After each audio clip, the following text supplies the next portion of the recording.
जय हिंद, वंदे मातरम। मैं रिशाल सिंह लेके आया हूँ सरल हिंदी व्याकरण। आज का हमारा शीर्षक रहेगा तत्पुरुष समास। इससे पूर्व हम समास की परिभाषा तथा अव्ययीभाव समास पर चर्चा कर चुके हैं। साथियों, आज हमारा तत्पुरुष समास है और इसकी परिभाषा में लिख चुका हूँ पहले ही। जिस समास का दूसरा पद प्रधान हो उसे तत्पुरुष समास कहते हैं। साथियों, जैसे राजकुमार, राजा का कुमार, इसमें बीच में एक विभक्ति आई है। जब हमने राजकुमार का विग्रह किया, राजा का कुमार, जो बीच में आई है विभक्ति का, इसी का लोप करके हमने राजकुमार बनाया है। बीच की विभक्ति का लोप कर दिया, यहाँ राजकुमार बन गया, सामासिक शब्द बन गया। इस सामासिक शब्द को हम यहाँ तत्पुरुष समास कहते हैं।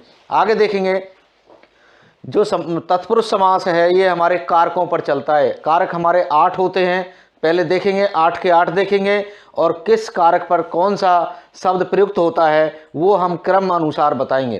साथियों, कर्ता ने कर्म को करण से संप्रदान के लिए अपादान से अलग संबंध काके की, अधिकरण में पर और संबोधन हे अरे।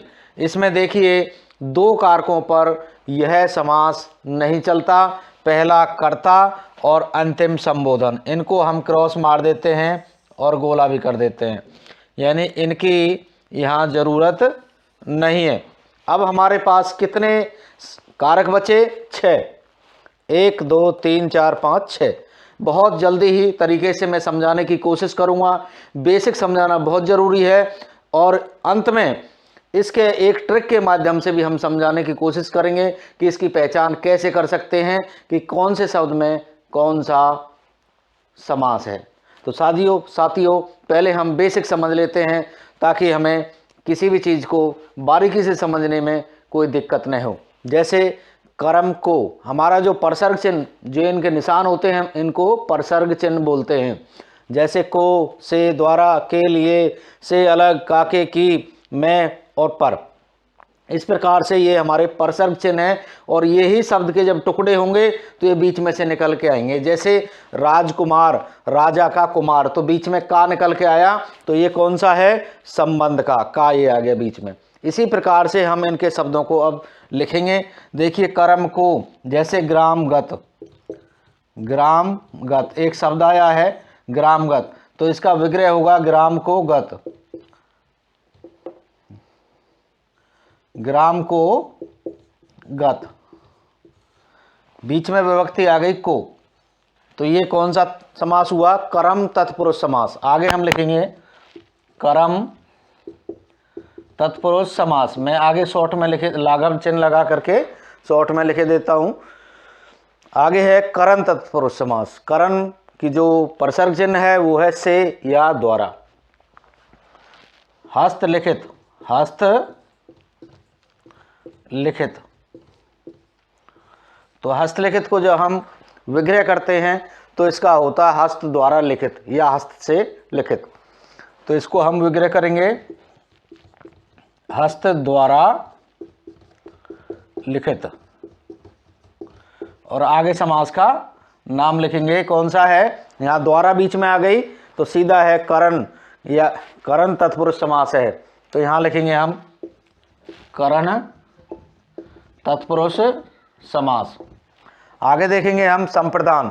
इसकी जो विभक्ति आई है, जो परसर्ग चिन्ह आया है वो है के लिए, तो के लिए आया है इसमें, तो संप्रदान के लिए। जैसे हवन सामग्री, हवन सामग्री, एक शब्द आया आपका हवन सामग्री, तो इसमें हवन के लिए सामग्री, यज्ञ काष्ठ, यज्ञ के लिए काष्ठ, हवन के लिए सामग्री। साथियों यहां देखने के लिए है के लिए, जो के लिए यहाँ शब्द आया बीच में, जब हमने शब्द का विग्रह किया तो बीच में निकल के आया के लिए, तो इससे पता चलता है ये संप्रदान है, संप्रदान तत्पुरुष समास। तो आगे हमने इसका लिख देना है संप्रदान तत्पुरुष समास। इसी क्रम में अपादान। अपादान एक ऐसा है जहां अलग अलग करना दिखाता है किसी चीज से। जैसे पथ भ्रष्ट, जैसे पथ भ्रष्ट, पथभ्रष्ट,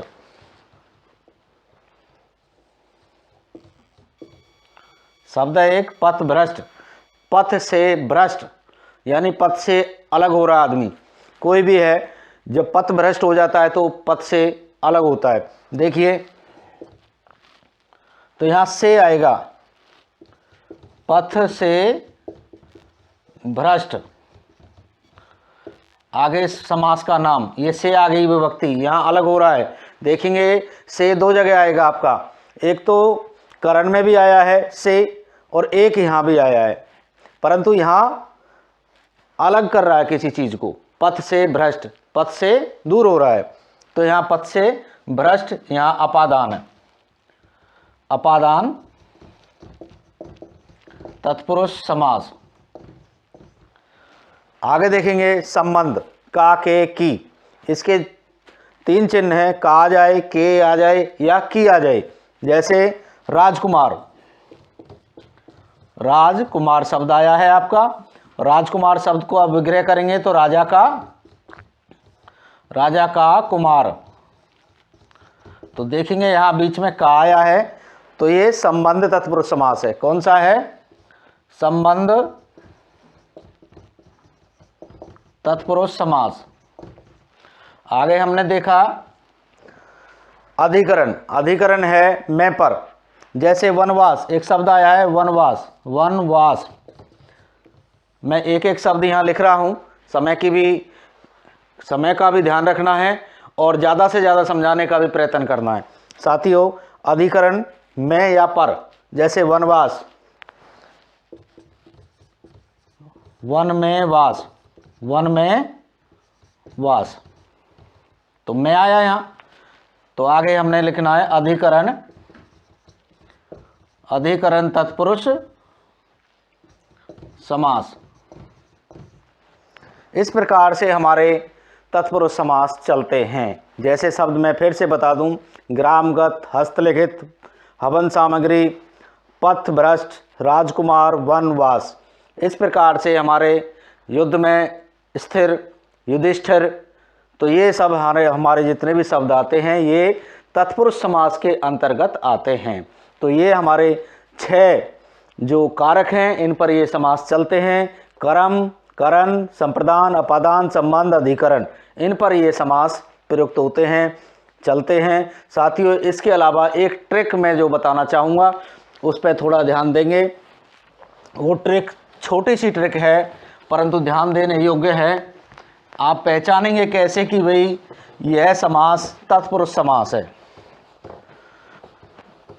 तो इसमें सबसे ज़्यादा सोचने वाली बात नहीं है, बस इतना ध्यान देना है कि जिनका विग्रह, जब हम विग्रह करें यानी शब्द का विग्रह करते समय, शब्द का विग्रह करते समय इन शब्दों का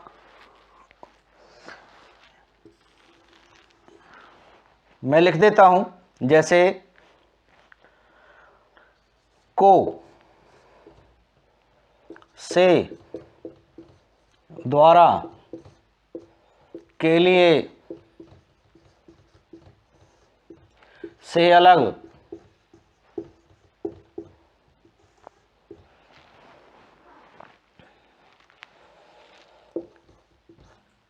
का के की,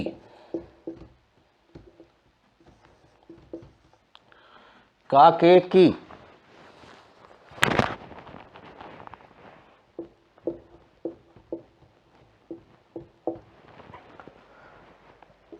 मैं पर, इतने शब्दों को आप देखेंगे। को, से, द्वारा, के लिए, से अलग, काके की, मैं या पर, ये वही परसर्ग चिन्ह है जो हमने कारकों में से लिए हैं। इन पर ही जब शब्द को हम विग्रह करेंगे, शब्द को तोड़ेंगे तो ये निकल के आते हैं। जब यदि ये निकल के आए तो समझ लेना तत्पुरुष समास है, और जिस कारक में निकल के आए वही कारक लगा दीजिए पहले और समास का नाम लिख दीजिए। साथियों जैसे मैंने बताया ग्रामगत, ग्राम को गत से या द्वारा, हस्तलिखित, हस्त द्वारा लिखित, द्वारा आ गई। के लिए यज्ञ काष्ठ, यज्ञ के लिए काष्ठ, के लिए आ गया बीच में। हवन सामग्री, हवन के लिए सामग्री। ऐसे ही से अलग, यहाँ क्या है, यहाँ कोई चीज़ अलग हो रही है। पथ भ्रष्ट, पथ से क्या हो रहा है, आदमी भ्रष्ट हो रहा है, दूर जा रहा है। का के की, जैसे राजा का कुमार यानी राजकुमार, राजकुमार, घुड़सवार, घोड़े पर सवार, वनवास, वन में वास, ऐसे इनका विग्रह करते हैं। ये शब्द बीच में आ जाएं तो समझ लेना आप तत्पुरुष समास है।